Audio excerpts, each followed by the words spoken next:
எல்லோருக்கும் வணக்கம். எல்லோரும் எப்படி இருக்கிறீங்க? நான் ரொம்ப நல்லா இருக்கிறேன். நீங்களும் அங்கே ரொம்ப நல்லா இருக்கிறீங்கன்னு நினைக்கிறேன். இன்றைக்கி நம்ம சேனலில் ஒரு சூப்பரான தக்காளி கிச்சடி தான் பண்ண போகிறோம். வீடியோக்குள்ளே போகிறதுக்கு முன்னாடி நம்ம சேனலை நீங்கள் ஃபஸ்ட் டைம் பார்க்குறா இருந்தீங்கன்னா ப்ளீஸ் சப்ஸ்கிரைப் பண்ணி வச்சுக்கோங்க. அப்போ தான் நான் போகிற வீடியோவில் உங்கள் நோட்டிஃபிகேஷன்லேருந்து சேரும். இது எப்படி செய்யலான்னு பார்க்கலாம் வாங்க.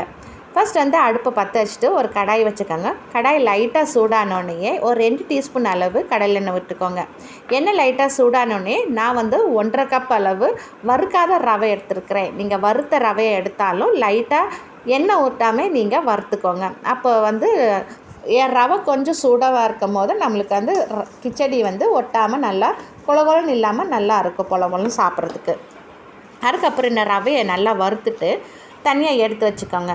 அதுக்கப்புறம் இன்னொரு கடாயில் நம்ம ஒரு 3 டேபிள் ஸ்பூன் அளவு இல்லைன்னா 4 டேபிள் ஸ்பூன் அளவு கொஞ்சம் தாராளமாக விட்டுக்கலாம். எண்ணெய் கொஞ்சம் இருந்துச்சுன்னா நம்மளுக்கு ரவை கொலப்பான்னு இல்லாமல் நல்லாயிருக்கும் சாப்பிட்றதுக்கு.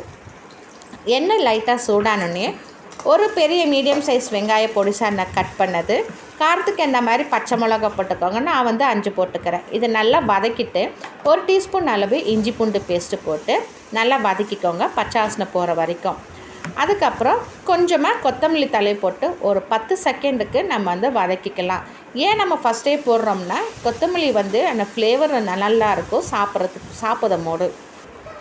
இப்போது நான் 4 மீடியம் சைஸ் தக்காளி, நல்ல பழுத்த தக்காளியை நான் அரைச்சி வச்சுருக்கிறேன். அது 1 கப்பு அளவு வந்திருக்குது. இது நல்லா மிக்ஸ் பண்ணி விட்டு கொஞ்சமாக மஞ்சத்தூள் சேர்த்துக்கோங்க. ஒரு 2 சிட்டிகை அளவு மஞ்சத்தூள் சேர்த்து நல்லா கிண்டி விட்டுட்டு ஒரு 4 கப்பு அளவு தண்ணி ஊற்றிட்டு இது நல்லா கொஞ்சம் கொதி வரட்டும். கொஞ்சமாக கல் உப்பு போட்டுக்கோங்க. கொதி வந்தால் தான் நம்ம என்ன உப்பு வேணாலும் சேர்க்கணும். அப்போ தான் மசாலாவோட நல்லா மிக்ஸ் ஆகி வரும். அதுக்கப்புறம் இது நல்லா கொதிஞ்ச அப்புறம் நம்ம வறுத்த ரவையை சேர்க்க போகிறோம். அதுக்கு முன்னாடி நான் உப்பு செக் பண்ணி பார்த்துக்கிறேன். எனக்கு உப்பு கரெக்டாக இருக்குது. உங்களுக்கு கம்மியாக இருந்துச்சுன்னா நீங்கள் சேர்த்துக்கோங்க. இப்போது நம்ம வறுத்த ரவையை கொஞ்சம் கொஞ்சமாக நம்ம சேர்த்துக்கலாம். அடுப்பை ஃபஸ்ட்டு சிம்மில் வச்சுக்கோங்க. அப்போ தான் நம்ம ரவை கிண்டும் போது கட்டிப்படாமல் இருக்கும். இந்த மாதிரி கைவிடாமல் நீங்கள் கிண்டிக்கிட்டே வந்தீங்கன்னா நம்மளுக்கு ரவை எதுவுமே கட்டிப்படாமல் நல்லா வரும், ஒட்டாமல் நல்லா இருக்கும்.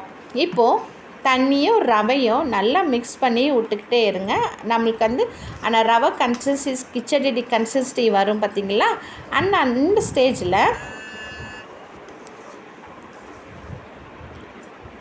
அந்த ஸ்டேஜில் நம்ம ஒரு 2 டேபிள் ஸ்பூன் அளவு கடலெண்ணெய் விட்டுக்க போகிறோம்.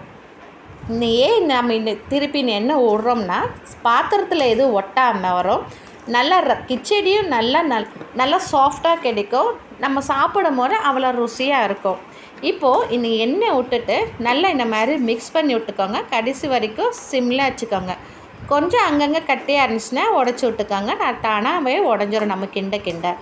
இப்போ நல்லா பாருங்கள் எவ்வளோ சூப்பராக இருக்குதுன்ட்டு. நம்ம பாத்திரத்தில் ஒட்டலை. ஃபைனல் டச்சாக நம்ம இப்போ கொத்தமல்லி தலையை போட்டு இறக்கி ஒரு மிக்ஸ் பண்ணி விட்டுடலாம்.